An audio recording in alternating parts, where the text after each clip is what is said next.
श्रीमद् भगवत गीता पर वीडियो लाने का आपको बोला था, कमिटमेंट किया था, वीडियो लेकर उपस्थित हूँ। एक ही वीडियो में गीता का सार क्या है, गीता में श्री भगवान क्या समर्पण करने को कह रहे हैं।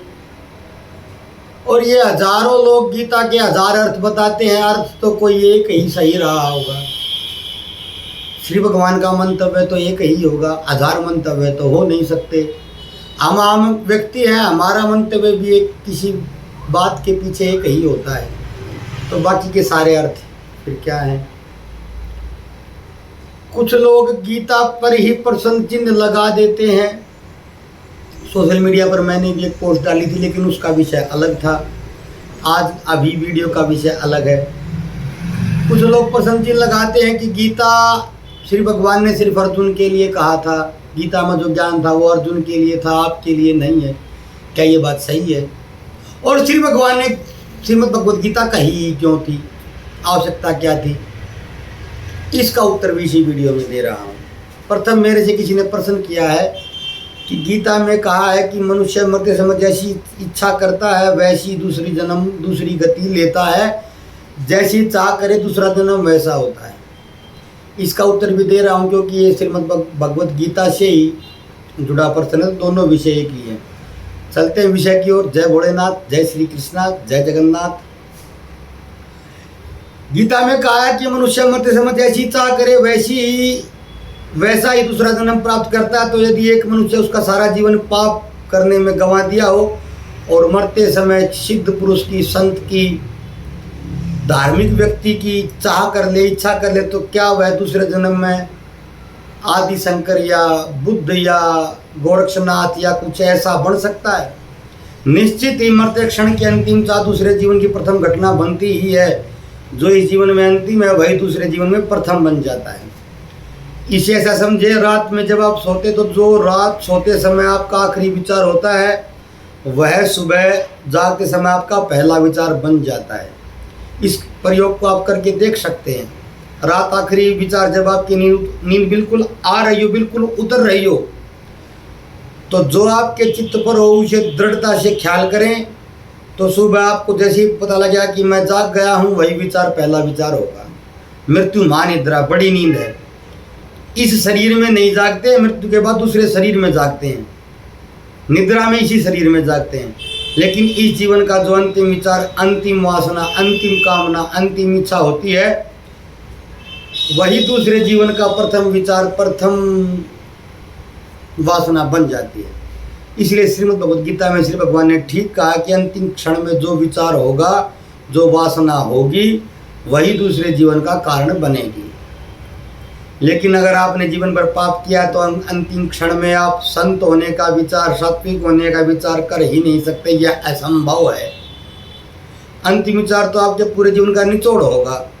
अंतिम विचार में सुविधा नहीं है कि आपके हाथ में कि आप कोई भी विचार कर ले। मरते क्षण में आप धोखा नहीं दे सकते। जन्मत मरत तो शायद दुख हो ही।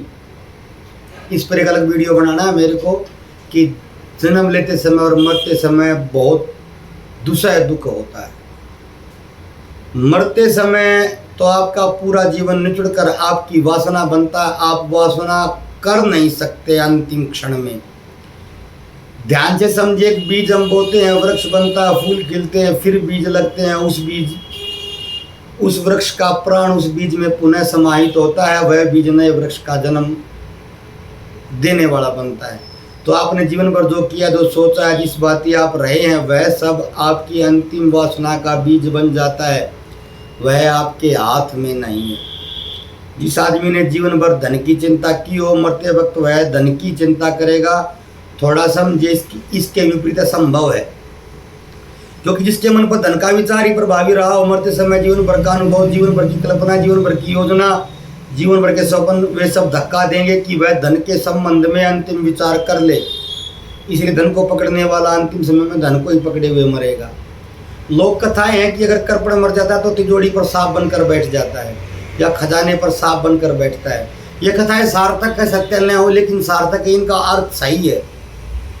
इस बात की सूचना है कि अंतिम क्षण में आप अपने जीवन की पूरी निचुड़ी अवस्था को बीज बना आदमी की जो भी भूले हैं वही विचार करता है। मौत के क्षण में आपके शरीर की सारी विषाक्त ग्रंथियां पूरा विष छोड़ देती हैं, आपकी पूरी चेतना धुएं से भर जाती है, आपको कुछ भी होश नहीं रहता। इसलिए आदमी पहले बेहोश होता है, बाद में मरता है। मुक्त पुरुष का होश और प्राण दोनों साथ निकलते हैं। बेहोश व्यक्ति के का होश पहले जाता है, प्राण बाद में जाते हैं। पहले बेहोश हो जाता है वो। जब आपका शरीर आत्मा से अलग होता है तो आप उतने ही बेहोश होते हैं जितना सर्जरी में कोई मरीज बेहोश हो जाता है, उससे भी ज़्यादा, कहीं ज़्यादा। मृत्यु के पास अपना एनेस्थीसिया है, अपनी प्रक्रिया है, इसलिए आप होश में कभी नहीं मर सकते। आप बेहोशी में मरेंगे, इस कारण तो आपको दूसरे जन्म में याद नहीं रह जाता कि पिछला जन्म क्या था, क्योंकि जो बेहोशी में घटा है उसकी याददाश्त नहीं हो सकती है। सामान्यतः लोग बेहोशी में जीते, बेहोशी में शरीर छोड़कर चले जाते हैं। हमें जानना के लिए बाह्य साधनों में मन को बहलाना, अपने को बुलाना, बेहोशी में ही जीना है। ध्यान योग का अभ्यास हमेशा संसार की अनित्यता का स्मरण रखते हुए आंतरिक सजगता का अभ्यास है। आप अंतिम समय में वो विचार कर ही नहीं सकते हैं जो आपने पूरे जीवन विचार नहीं किया हो। जो आपकी चेतना का स्तर होता है वही अंतिम समय का विचार होता है और वही अगले जन्म में घटित होता है। ये बात 100% सही है। इसलिए मृत्यु कभी भी हो सकती है, इसलिए विचार भी वैसा ही करना चाहिए। क्या पता कब मृत्यु घटित हो जाए। अब मैं उस विषय पर आता हूँ जिसके लिए वीडियो लेकर आया था। युद्ध की घोषणा हो गई थी। श्री भगवान द्वारका में थे। अर्जुन और दुर्योधन दोनों सहायता मांगने गए। मैं घटना को बिल्कुल छोटा करके बताऊंगा, सभी को पता है। अर्जुन पैर की तरफ बैठ गए, दुर्योधन सिर की तरफ बैठ गए। श्री भगवान सोने का नाटक कर रहे, एक्टिंग कर रहे, सो नहीं रहे थे। उन्होंने आँख खोली, देखा, अरे अर्जुन कैसे आए। दुर्योधन पीछे से बोला कि मैं भी हूँ। अरे आप भी हैं, बताइए कैसे आए। दोनों ने कहा सहायता लेनी है। श्री भगवान ने कहा देखिए भाई, एक पक्ष में तो मैं रहूँगा, अकेला नहीं था, हथियार छूंगा भी नहीं, उठाने की तो बात ही कौन करे।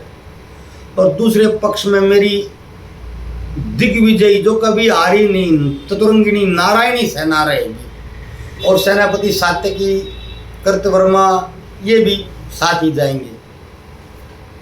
तो पहला मौका अर्जुन को दिया था, अर्जुन ने श्री भगवान को मांग लिया। और यहाँ पर पहले एक्टिंग तो श्री भगवान ने ये की और दोनों में से कोई बोला नहीं। दुर्योधन तो ये नहीं बोला क्योंकि श्री भगवान को चुन लिया था उसने। दुर्योधन बोला मेरे को सेना ही चुनी, तू तो मूर्ख हो गया, वनवास लेकर आदि आदि। यहाँ पर पहला पॉइंट है कि आदमी कोई भी होता तो ये कहता कि भैया आप लड़ेंगे नहीं तो युद्ध में करेंगे क्या, आपने हथियार तक उठाना नहीं है तो आप अपनी सेना को आधा बांट दीजिए, हम ले जाएंगे। और पक्षपात करना तो किसी को कम सेना दे दे, किसी को ज़्यादा दे दे। ये क्या हुआ, एक तरफ पूरी सेना है जो लड़ेगी, जो अजय है नारायणी सेना, और एक तरफ आप अकेले हैं ना हथियार उठाएंगे। हथियार उठाते तो बात अलग थी क्योंकि आप महानतम योद्धा हैं, हथियारों का चलाना आपका सिद्ध है, आप बड़े योद्धा हैं। अब छुएंगे नहीं तो आपका करेंगे क्या, लेकिन ऐसा किया नहीं। दूसरी बात क्यों नहीं किया, यहीं पर एक पॉइंट और है, क्योंकि अर्जुन जानता था कि ये कौन है, जिसके पक्ष में ये होंगे विजय वही होंगी। वो जानता था कि ये सामान्य द्वारकाधीश नहीं है, ये श्री भगवान है। तभी तो उसने ये फैसला एक्सेप्ट किया, नहीं तो ये तो मूर्ख भी नहीं करता कि जो युद्ध में लड़ेगा ही नहीं, हथियार छुएगा ही नहीं, उसको रख कर करेंगे क्या। अर्जुन जानता था कि ये श्री कृष्ण कौन है। चलो वो सेना ले गए, अब अपने घर गए। उनकी सेना काफ़ी बड़ी होगी, इनकी छोटी सी रहेगी, सबको पता है। यहाँ पर शुरू होता है गीता का अध्याय प्रथम श्लोक नंबर 21। अर्जुन ने कहा हे अच्युत, मेरे रथ दोनों सेनाओं के बीच में खड़ा कर दे, मैं देखना चाहता हूँ कि मेरा युद्ध किसके साथ है। अरे सबको पता था कौरवों के साथ है, देखना क्या है इसमें, देखना क्या है। अर्जुन के को पता था, सबको पता था, गधे को भी पता था वहां पे कि कौरवों के साथ है। वहां पे भीष्म है, गंगापुत्र है, द्रोण है। फिर अर्जुन ड्रामा करता कि अरे ये तो मेरे गुरुजी हैं, ये मेरे दादाजी, चाचा जी, अंकल जी, फंकल जी, नानी जी, फलाना जी है। तो मैं श्री कृष्ण जी मैं युद्ध नहीं करूँगा।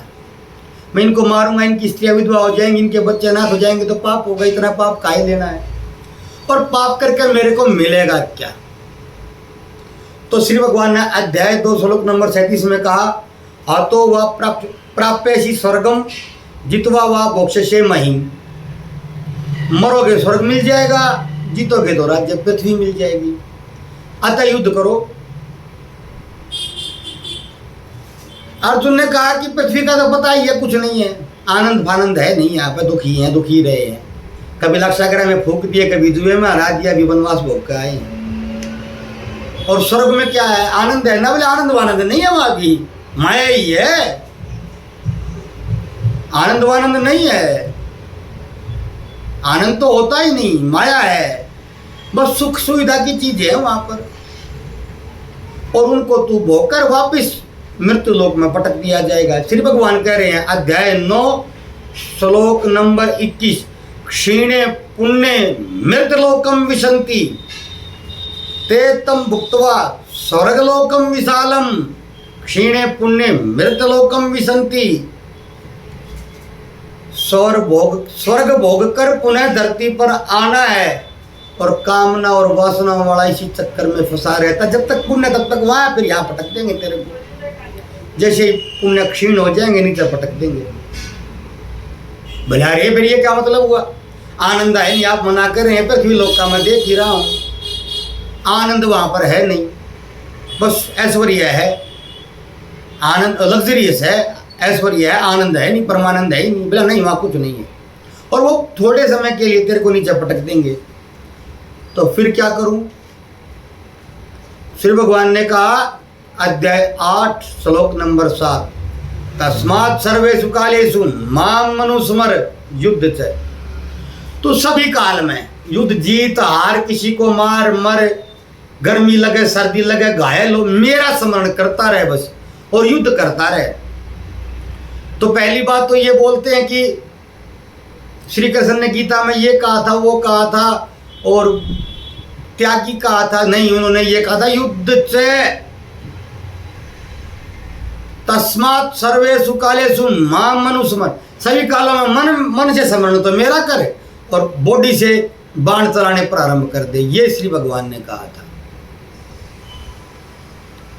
फिर उन्होंने तमाम सांख्य दर्शन योग वेद वेदांत उपनिषद का निचोड़ एक ही पुस्तक में दे दिया। क्यों दे दिया, अर्जुन को दे दिया नहीं, उसको पहले ही पता है श्री भगवान है, नहीं तो वो उस शर्त को ही नहीं लेता जो दुर्योधन के समय हुई थी। आम आदमी कोई हो या कोई राजा हो तो युद्ध नहीं, आम आदमी हो राजा हो, जब हथियार उठाने ही नहीं तो उसका आचार डाल लेंगे, बताओ क्या करेंगे, वो लड़ेगा तो बिल्कुल नहीं, हथियार छुएगा ही नहीं, उसने वचन ले लिया तो क्या करें उसका। अगर उसको 1% भी शक होता कि श्री भगवान नहीं है तो वो वहीं पर कहता कि नहीं भैया ये मेरे को नहीं चाहिए, आप अपने घर रहिए, ये सेना दे दीजिए मेरे को, ये दुर्योधन की तरफ चले जाइए। हर एक आदमी यहाँ पर यही फैसला है, क्योंकि अर्जुन जानता था ये पूर्व जन्म से संबंध है, नरो नारायण भगवान शिव का वरदान, ये भी एक लंबी बात हो जाएगी, इसको इस वीडियो में नहीं, वहीं से वरदान मिला हुआ था अर्जुन को। तो अर्जुन ने ये ड्रामा किया था कि आम जन को सारे दर्शन, सारे शास्त्रों का निचोड़ सिर्फ 700 श्लोक में ही प्राप्त हो जाए। हमारे लिए गीता दी थी, उसको पता था श्री भगवान है। वो ये क्यों कह रहा है कि चलो देखते हैं, अच्युत यानी कि केशव या श्री कृष्ण, कई नाम थे उनके, दिखाओ मेरे को युद्ध में क्या हो रहा है। अरे दिखाना, कौन कौन लड़ रहे हैं, अरे पता नहीं तेरे को कौन कौन लड़ रहे हैं, कौरव हाँ भाई, वहां पर घोड़े के देखो भी पता था, सैनिक को भी पता था, श्री कृष्ण को भी पता था, और भीम ने नहीं कही, युधिष्ठिर ने नहीं कही कि देखो कौन कौन है, दादा है तेरा, चाचा के लड़के, ताऊ के लड़के हैं, और तेरे गुरुजी हैं, और तुम्हारे कुल गुरु कृपाचार्य हैं, उनका बेटा है, यही है सब, तेरे मामा शल्य भी है, माद्री के भाई थे जो नकुल से सगे मामा थे, तो पहले ही पता है, इसमें देखना क्या है, देखना यह था कि गीता का ज्ञान देना था। कुछ लोग बोलते हैं कि गीता का, खैर वो नास्तिकों की बात है, उत्तर नहीं दूंगा मैं, कि गीता किसने देखी थी। ये मूर्खतापूर्ण प्रलाप है। खैर इसका किसी अन्य वीडियो में उत्तर दूंगा। फिर अध्याय 18 श्लोक नंबर 5 में श्री भगवान ने यह भी कहा है कि मन तो मेरे को दे दे, लेकिन यज्ञ दान और तप कभी त्याज्य नहीं है। ये शरीर को पवित्र, मन को पवित्र करने वाले कर्म है, इनको भी तू करते रहना। कुछ लोग गीता के आड़ लेकर कहते हैं कि यज्ञ दान भजन छोड़ दिया जाए, नहीं, मन मेरे में और काम करता रहे, ये भी पवित्र करेंगे तेरे को। अध्याय 18 श्लोक नंबर 5, यज्ञ दान तप कर्म न त्याज्यम कार्यमेव तत्, यानी कि छोड़ना कुछ नहीं है, जो करता है वो करता रहे, जो कर्म करता है, यज्ञ करता है यज्ञ कर, युद्ध करता है युद्ध कर, सर्वेषु कालेषु मां मनुस्मर, जो करता है वो करता रहे, स्मरण मेरा करता रहे। मैं वीडियो बनाऊंगा, दान न संभव ही नहीं है। खैर उसके बाद में श्लोक नंबर 6 अध्याय 18 ही, अंतिम परिणाम तो 18वें अध्याय में ही दिया ना। बीच में बुद्धि के कर्म, सात्विक बुद्धि, तामसिक बुद्धि और ये और वो और सांख्य योग, कर्म योग, भक्ति योग, ज्ञान योग सब दिया। 18 अध्याय श्लोक 5 में कहा कि यज्ञ दान तब भी करते रहना, और 6 में कहा इन कर्मों को फल और आसक्ति से त्याग कर करना चाहिए। ये मेरा श्रेष्ठ मत है कि इन कर्मों को तू कर तो ले, दान तप जो है, लेकिन इनके ऊपर जो फल या इच्छा है उनको त्याग दे। फिर अध्याय 18 श्लोक नंबर 54, ये कोटेशन मैंने सैकड़ों बार दिया है। ब्रह्मभूत प्रसन्नात्मा न सोचती न कांक्षती, समय सर्वेषु भूतेषु मद भक्ति लभते पराम। अध्याय 18 श्लोक नंबर 54। वो कहा दुख होगा, इनको कष्ट होगा, वो मर जाएगा, वो मर जाएगा, वो मर जाएगा, इनको विधवा हो जाएंगी, बच्चे अनाथ भूखे मरेंगे। तो श्री कृष्ण ने कहा था कि जो ब्रह्म को प्राप्त कर लेता है, ब्रह्म को जान लेता है, वो न शोक करता है न इच्छा करता है। तो तू न जीत की इच्छा कर और न इनके मरने का शोक कर। फिर अंत में कहा अध्याय नंबर 18 श्लोक नंबर 2 में कि सुन, बिल्कुल गूढ़ बात सुन, मैं इसके बाद नहीं बोलूंगा। अध्याय नंबर 64, बिल्कुल सीक्रेट बात बता रहा हूं तेरे को। अध्याय नंबर 65 में क्या कहा, मन मना भाव मत भक्तो मत दाजी माम नमस्कुरु, मन से मुझे भजे, मन से प्रणाम करे, मन से नमस्कार करे, तो तू मुझे ही प्राप्त करेगा। मन मना भव मत भक्तो मत दाजी माम नमस्कुरु, मामे वेश्यसी सत्यम ते प्रति जाने प्रियो असी में। 9वें अध्याय में भी यही श्लोक ऐसे ही है और 18 अध्याय में भी यही श्लोक है। तो अर्जुन बोले रे श्री भगवान ने तो अपना 9वें अध्याय में भी कहा था मन मना भव मत भक्तो मत दाजी माम नमस्कुरु। अब 18वें अध्याय में भी यही लिया है, मन मना भव मत भक्तो मत दाजी माम नमस्कुरु। लेकिन पाप तो होगा न, पाप तो होगा न, मैं आपको नमस्कार तो करूंगा तो पाप तो होगा न। तो बोला सुन 18 अध्याय श्लोक नंबर 66, सर्वधर्मान् परित्यज्य माम एकम शरणं व्रज अहम त्वां सर्व पापेभ्यो मोक्षयिष्यामि मा शुचः। ये सब पाप पुण्य, अपनी धारणाएं, अपनी इच्छाएं, अपने कर्तव्य सब छोड़ के तू मेरी शरण में आ जा, मैं तेरे को सब पापों से मुक्त कर दूंगा, चिंता मत कर। मां सुचे। अब एक बात लॉजिक की बता रहा हूं, श्री कृष्ण क्यों कह रहे कि पाप नहीं होगा, क्योंकि जहां अटैचमेंट होता है वहां पाप होता है। आप ऐसा कोई कृत्य या अच्छा हो या बुरा या पुण्य का या पाप का कर ही नहीं सकते जहां पर आपका मन न हो, आपके मन के विचार न हो। अटैचमेंट पहले होता है, कार्य की कार्रवाई बाद में की जाती है। यदि अटैचमेंट न हो तो फल नहीं मिलेगा। रामायण में एक प्रसंग है, बहुत गजब का उदाहरण है, मैं आपको दे रहा हूं, आप कृपया मेरी बातों को ध्यान से समझना। ट्रोल करने के लिए उसके लिए सब समय खराब अपना भी करेंगे, मेरा भी करेंगे। मेरा दर्शन यही है, मेरे को तो आप बदल नहीं पाएंगे। अगर अच्छा न लगे तो आप कहीं और चले जाइए। राम जी ने महात्मा रावण और उनके कुल का वध करने के बाद नैमिषारण्य में प्रायश्चित किया था, पश्चाताप किया था, कुलगुरु देवगुरु महर्षि वशिष्ठ के निर्देश के बाद में। ये बात सभी को पता है।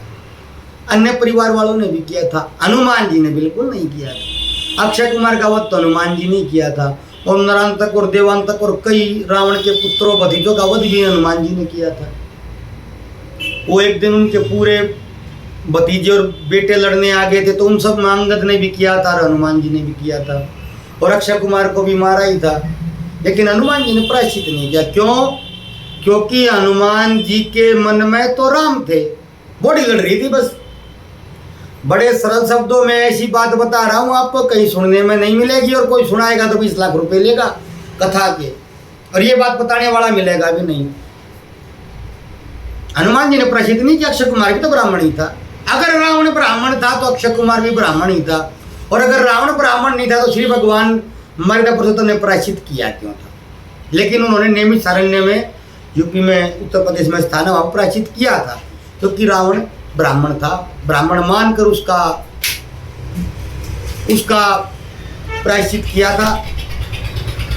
लेकिन हनुमान जी ने बिल्कुल नहीं किया था। क्यों? क्योंकि हनुमान जी के मन में मर्यादा पुरुषोत्तम भगवान राम थे, इसलिए उन्होंने प्रायश्चित नहीं किया था। यही अर्जुन को भगवान श्री कृष्ण बोल रहे हैं कि एक अर्जुन सुन, तेरा मन मेरे में रहेगा, मैं सभी पापों से मुक्त कर दूंगा, क्योंकि तेरा अटैचमेंट नहीं होगा। श्री भगवान अटैचमेंट को मना कर रहे हैं कि मन मेरे को दे दे और बॉडी से युद्ध कर। आजकल बताया जा रहा है कि बॉडी से प्रार्थना करो, लंबी लंबी कथाएं करो और सारा दिन खराब कर दो। ऐसा नहीं कह रहे श्री भगवान। श्री भगवान कह रहे हैं कि शरीर से संसार और मन मुझ में, ये गीता का सार है। मन मना भव मत भक्तो मत दाजी माम नमस्कुरु।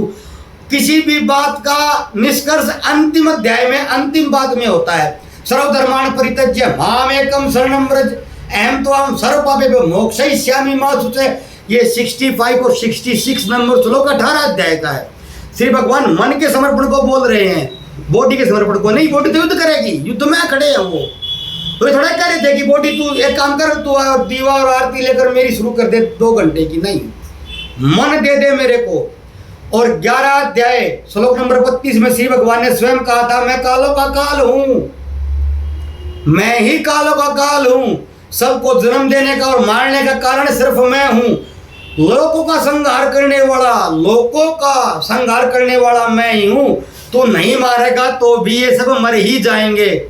तू सिर्फ निमित्त मात्र बन रहा है, तू नहीं मारेगा तो भी ये मर गए, मर जाएंगे। अध्याय नंबर 11 श्लोक नंबर 32 पहले ही बता दिया था कि तू सिर्फ माध्यम है, मारने वाला मैं हूं, मार ही देता हूं जिसको सोचता हूं। जन्म मृत्यु लय प्रलय सर्जन और विनाश सिर्फ मेरी इच्छा से होता है, लेकिन तू मन मेरे को दे। श्री भगवान यही कह रहे हैं कि सारा खेल मन का है। मन में उठपटांग मत सोच। मन में जो सोचता है वही भाग्य प्रारब्ध बनता है, वही कर्म बनता है। मन मेरे को दे दे और जो प्रारब्ध मिला उसको करता रहे काम। प्रारब्ध युद्ध का मिला, युद्ध लड़, मार बाण, लेकिन मन मेरे से जुड़ा रहे। अटैचमेंट नहीं छूटे तेरा मेरे से, तो जिसको तू मारेगा उसमें तेरा जुड़ाव नहीं होगा। जुड़ाव नहीं होगा तो तेरे को फल नहीं मिलेगा, और फल नहीं मिलेगा तो तू इस कर्म से भी मुक्त हो जाएगा, अन्य कर्मों से भी मुक्त हो जाएगा। अहम तो हम सर्व पापेभ्यो मोक्षयिष्यामि मा शुचः।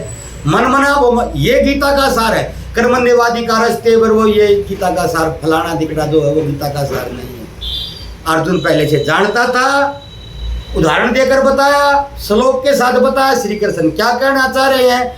मुख्य मुख्य श्लोकों को बताया भी, उनका अर्थ भी बताया, घटनाओं को भी बताया, और अंत में श्री भगवान का ये उदाहरण दिया। 11 अध्याय श्लोक नंबर 32 में कहा था कि नहीं मारेगा तो भी मर गए हैं। वही कालों का काल मैं हूँ, इनको मारने का मैंने संकल्प ले लिया, इनको मेरे लिस्ट में मैंने मार दिया है। ये गीता का सार था। यही गीता में श्री भगवान समर्पण के लिए बोल रहे हैं, मन को समर्पण कर दे, बॉडी को नहीं। हम लोग बॉडी को समर्पण कर देते हैं, मंदिर में घूमते रहते हैं और दिमाग में कुछ ऊट पटांग गंद संद चलता रहता है। वो कहते हैं दिमाग को मेरे को दे, मन मेरे को दे, और बॉडी से अपने घर का काम कर ले। युद्ध कर, तस्मात् सर्वेषु कालेषु माम मनुस्मर युद्ध से। कोई भी काल हो, स्मरण मेरा कर और युद्ध कर। तो आपका यही युद्ध है, मेरा यही युद्ध है। मैं आपको वीडियो देकर जो भी प्रश्न उसके उत्तर दे रहा हूँ, लेकिन स्मरण मैं भी उसका कर रहा हूँ। आप भी क्या कीजिए, अभ्यास किया कीजिए, बार बार सुना कीजिए। अभ्यास से ही सब होता है। पुनः पुनः सुनना चाहिए, नहीं तो सुना हुआ भूल जाता समय आने पर। इसलिए बार बार सुनना चाहिए। आशा है वीडियो आपको पसंद आई होगी। अच्छी लगे तो कमेंट कर दे, नहीं अच्छी लगे तो मैं क्या कर सकता हूँ, चिकनी चुपड़ी बातें मैं बता नहीं सकता हूँ, वो मेरा द्वंद नहीं है। धन्यवाद। जय भोलेनाथ, जय जय श्री जगन्नाथ।